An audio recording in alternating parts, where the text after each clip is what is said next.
اعوذ باللہ من الشیطان الرجیم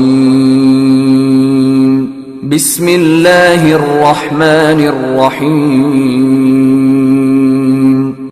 محبوب علیہ الصلوۃ والسلام کا کلمہ پڑھ کے حضرت صدیق اکبر ایمان لائے، حضرت بلال ایمان لائے، حضرت عمار ابن یاسر ایمان لائے، حضرت خدیجہ حضرت سمیہ ایمان لائی۔ اللہ اکبر، حضرت سمیہ کے دو ٹکڑے کر دیے ابو جہل نے، حضرت عمار ابن یاسر، حضرت عمار کے والد یاسر کو شہید کر دیا گیا۔ لیکن محترم اسلامی بھائیوں، ان ظالموں کا حال یہ تھا، چلتی ہوئی آگ میں اٹھا کے حضرت عمار کو ڈال دیا۔ جلتی ہوئی آگ میں کوئی معمولی ظلم ہے، ذرا سی آگ برداشت؟ ارے اسلام بڑی مشکلوں سے مصیبتوں سے یہاں پہنچا ہے۔ کچھ لوگوں نے سمجھ لیا ہے کہ صاحب بڑے کا گوشت کھانے کا نام اسلام ہے۔ محترم اسلامی بھائیوں، اپنے بزرگوں کو دیکھیں، آقا کریم کی عظمتوں کو دیکھیں اور صحابہ کی اللہ اکبر عظمتوں کو دیکھیں اور پھر انہیں تکلیفیں دیکھیں کیسی مل رہی ہیں۔ اللہ کے محبوب صلی اللہ علیہ وسلم پہ ظلم، جو ایمان لا رہا ہے ان پہ ظلم۔ حضرت سیدنا بلال حبشی کی گردن میں پھندا ڈال کے تپتے ہوئے ریت میں کھینچا جا رہا ہے۔ حضرت سیدنا عمار کو زمین میں گھسیٹا جا رہا ہے، گرم گرم ریت پہ، اور ظالم آپ کے سینوں پہ پتھر رکھے، کبھی پیر رکھے ہوئے۔ نبی کونین صلی اللہ علیہ وسلم کا جو کلمہ پڑھ رہا ہے ان کو ستایا جا رہا ہے۔ حضرت عمار کو ایک دن اٹھا کے کہاں ڈال دیا گیا؟ حضرت عمار کو ایک دن آگ میں ڈال دیا ظالموں نے۔ حضرت عمار کے بدن میں پھبکے پڑ گئے۔ آقا کریم سے عرض کیا گیا، حضور آپ کے عمار کو ظالموں نے آگ میں ڈال دیا ہے۔ میرے آقا، عمار کا پورا جسم پھبکوں سے بھرا ہوا ہے، اندازہ لگائیے کتنی تکلیف ہو رہی ہوگی حضرت عمار کو۔ آقا کریم علیہ الصلوۃ والسلام آئے اور آپ اپنا دست مبارک پھیرتے جا رہے تھے اور کہتے جا رہے تھے، یا نار کونی بردم و سلاما علی عمار، اے آج میرے عمار پہ تو ٹھنڈی اور سلامتی باری ہو جائے۔ وہاں آپ کو حکم ہوا تھا، اے آگ ابراہیم پر گلے گلزار ہو جا، ٹھنڈی ہو جا، سلامتی والی ہو جا۔ یہاں مصطفیٰ کریم آرڈر دے رہے ہیں آپ کو، اے آگ میرے عمار پہ ٹھنڈی ہو جا، سلامتی والی ہو جا۔ آقا ہاتھ پھیرتے جاتے تھے اور حضرت عمار کے پھبکے صحیح ہوتے جاتے تھے۔ اللہ اکبر۔ اسی تناظر میں آپ کو بتا دوں، حضرت سیدنا خباب بن الارت، بخاری کی روایت ہے، چند منٹ میں اپنی باتیں جیسے کروں گا۔ آقا کریم صلی اللہ علیہ وسلم کے دیوانوں، بخاری کی روایت ہے، حضرت خباب بن الارت ایک صحابی رسول آقا کریم کی بارگاہ میں آئے اور کہنے لگے، حضور اب بڑے ظلم ہو رہے ہیں، بڑے ستائے جا رہے ہیں، بڑا ظالموں نے ہمیں پریشان کیا۔ ایسا پریشان کیا حضور، بڑا عجیب کیفیت ہو گئی ہے، آپ ان مشرکین کے لیے بد دعا کر دو۔ اب ہاتھ اٹھا دیجیے میرے آقا، آپ بد دعا کر دیں گے یہ نیست و نابود ہو جائیں گے۔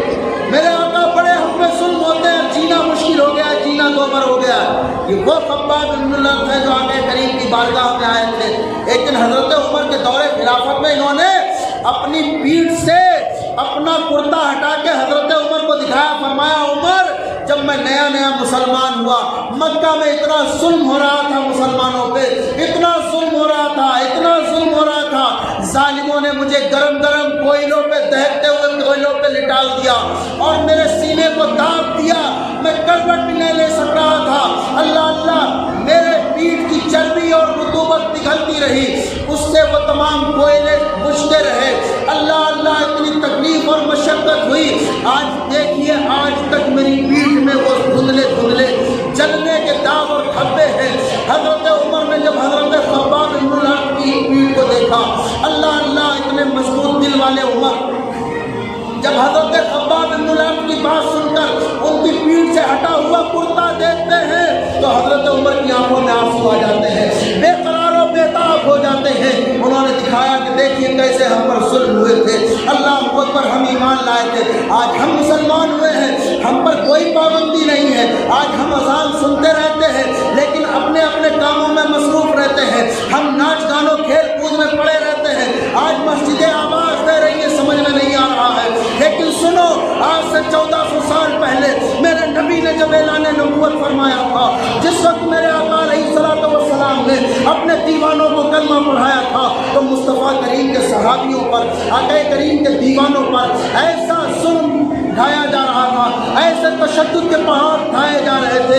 حضرت خباب بن الارت آتے ہیں، عرض کرتے ہیں میرے آقا اب برداشت نہیں ہو رہا ہے، حضور اب آپ ان مشرکین کے خلاف دعا کر دیجئے۔ آقا کریم نے دلاسا دیا، فرمایا خباب تم صبر سے کام لو، اے خباب بن الارت صبر سے کام لو۔ تمہیں معلوم ہے اس سے پہلے کی امتوں میں جب کوئی کسی پیغمبر پہ ایمان لاتا تھا تو اس وقت کے مشرکین اس انسان کو ایک گڈھے میں کھڑا کرتے تھے اور اس کے سر پہ آرا چلانا شروع کرتے تھے، آرا چلاتے چلاتے پورا بدن اس کا چیر دیتے تھے اور کہتے تھے پھر جا تو ایمان سے، چھوڑ دے نبی کا کلمہ۔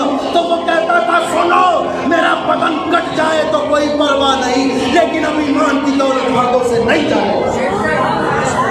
فرمایا پہلے کی امت میں کوئی ایمان لاتا تھا تو پورے بدن کو آرے سے چیر دیا جاتا تھا اور کسی انسان کو اس کے گوشت کو، بدن کے گوشت کو لوہے کی کنگھی سے کھینچا جاتا تھا۔ لوہے کی کنگھی سے آپ اندازہ لگائیں، کسی کے اوپر آپ لوہے کی کنگھی اس کے بدن پہ کھڑو کے چلائیں گے، کیا پوزیشن ہوگی اس کی پیٹھ کی، کیا اس کے بدن کا حال ہوگا؟ اللہ کے محبوب نے فرمایا میرے صحابی سنو، پہلے کی امتوں میں جب کوئی ایمان لاتا تھا تو لوہے کی کنگھی سے مشرکین، اس وقت کے کافر اور جو بدبخت ہوتے تھے وہ ان ایمان والوں کے جسم کا گوشت لوہے کی کنگھی سے کھینچتے تھے، لیکن یہ ظلم و تشدد تو وہ برداشت کرتے تھے لیکن ایمان سے کبھی پھرتے۔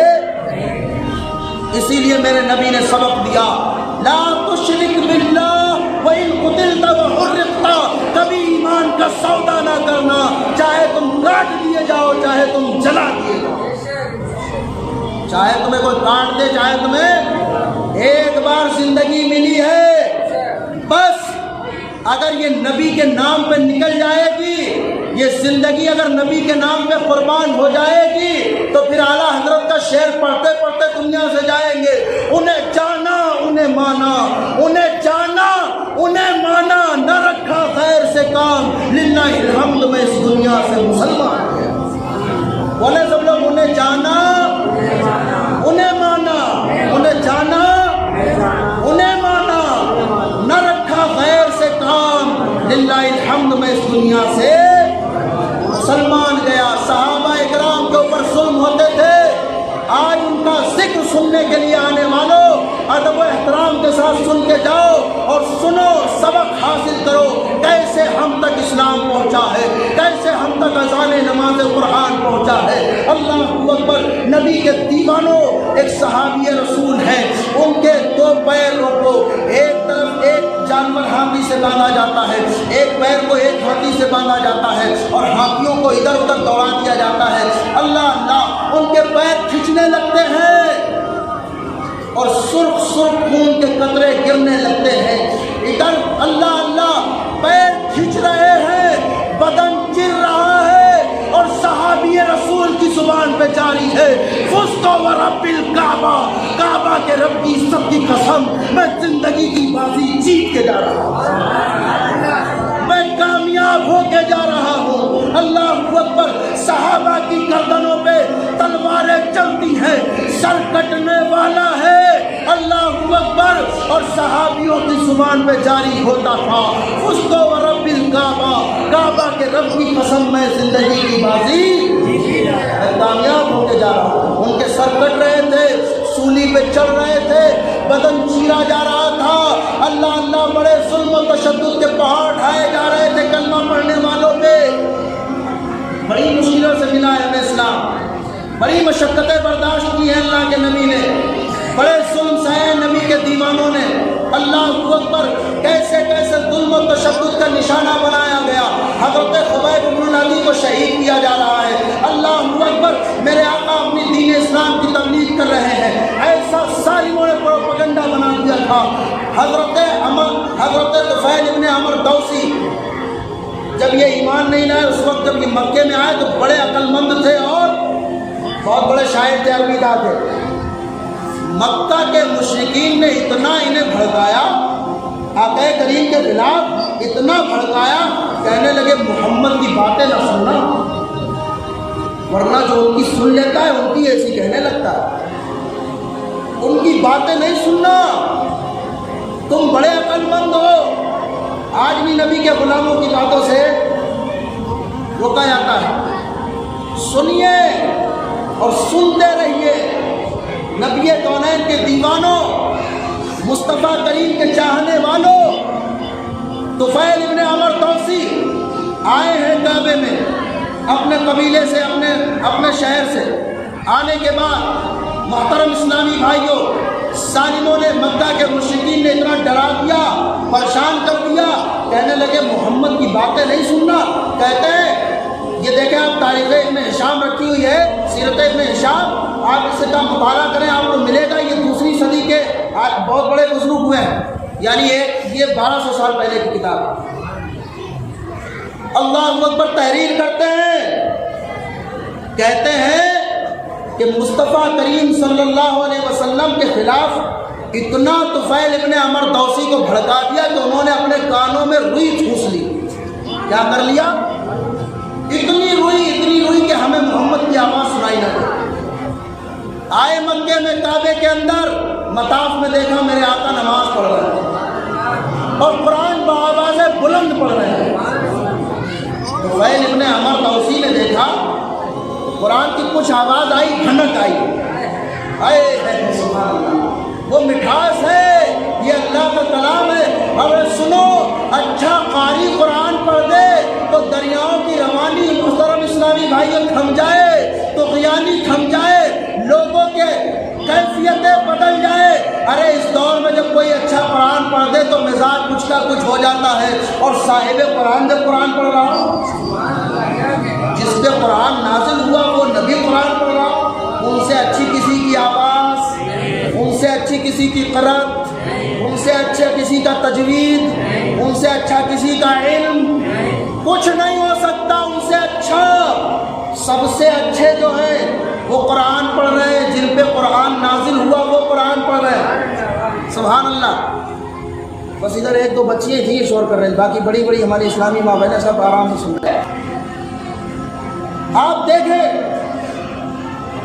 روئی کے اندر سے کچھ آواز جب سنائی تھی، کہنے لگے طفیل اتنے عقل مند ہو، ہوشیار ہو، بلا وجہ کان بند کیے ہو، ارے سن تو لو کیا پڑھ رہے ہیں، یہ کیا کہتے ہیں یہ بھی سن لو.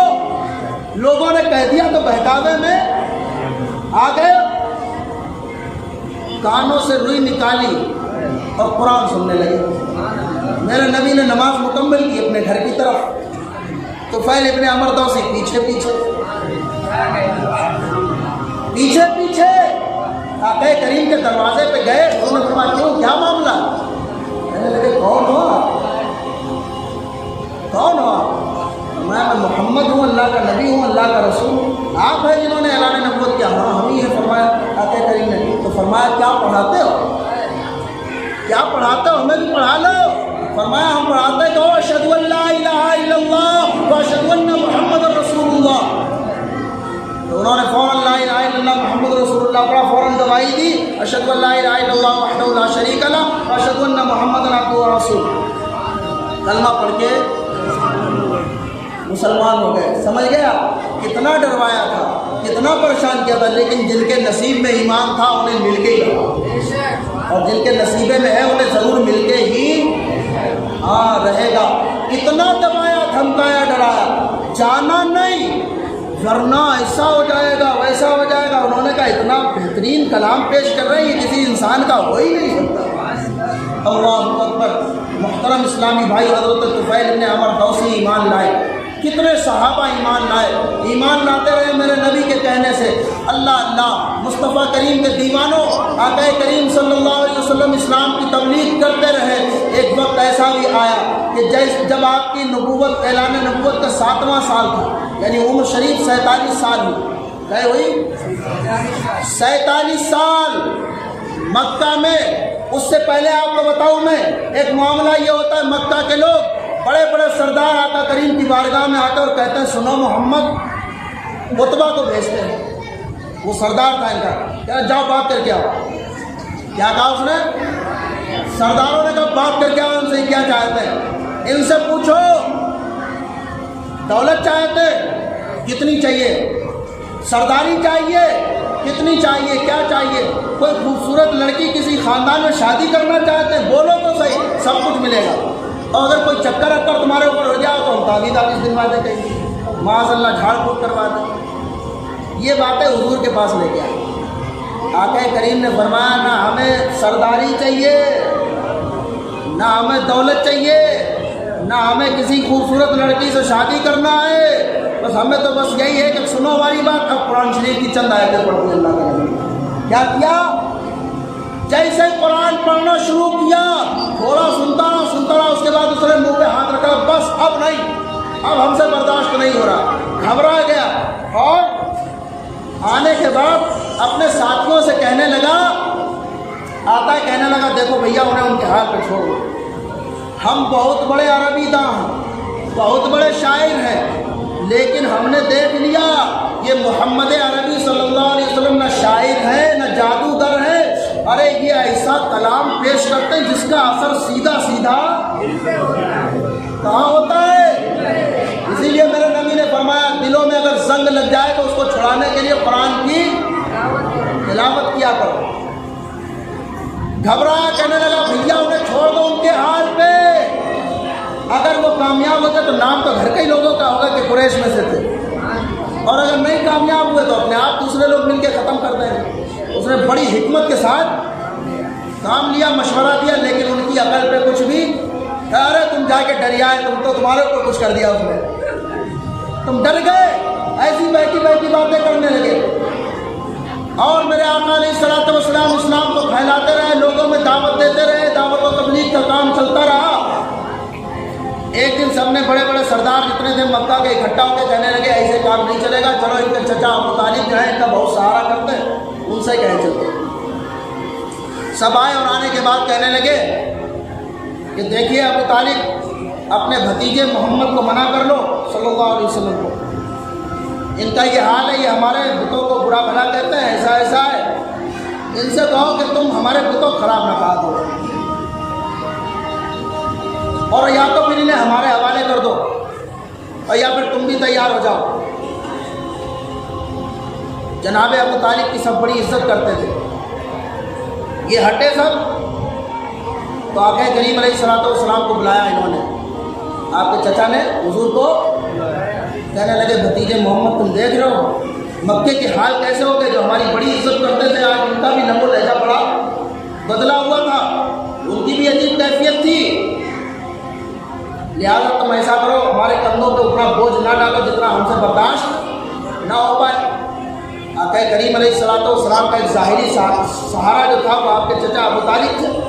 اب جب ان سے ایسی باتیں سنی تو آپ کی آنکھوں میں آنسو آ گئے, ہررائی ہوئی آواز میں اپنے ارشاد فرمایا چچا اگر تمام کفار قریش کفار مکہ ایک ہاتھ میں لا کے سورج رکھ دے اور دوسرے میں چاند لا کے رکھ دے تو بھی میں اسلام کی بات کرنا نہیں چھوڑوں گا, تو بھی میں اسلام کی بات کرنا.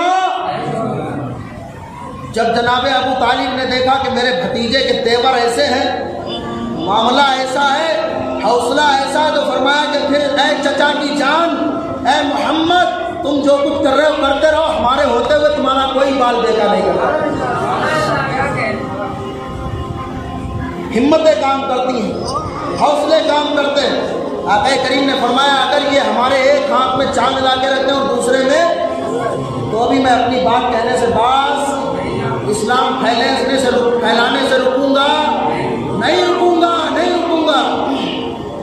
اللہ اکبر. یہ تیور دیکھنے کے بعد ابو طالب نے بھی فیصلہ کر لیا. جناب ابو طالب کہنے لگے آپ ٹھیک ہے جو کہنا ہے آپ کو کہتے رہے.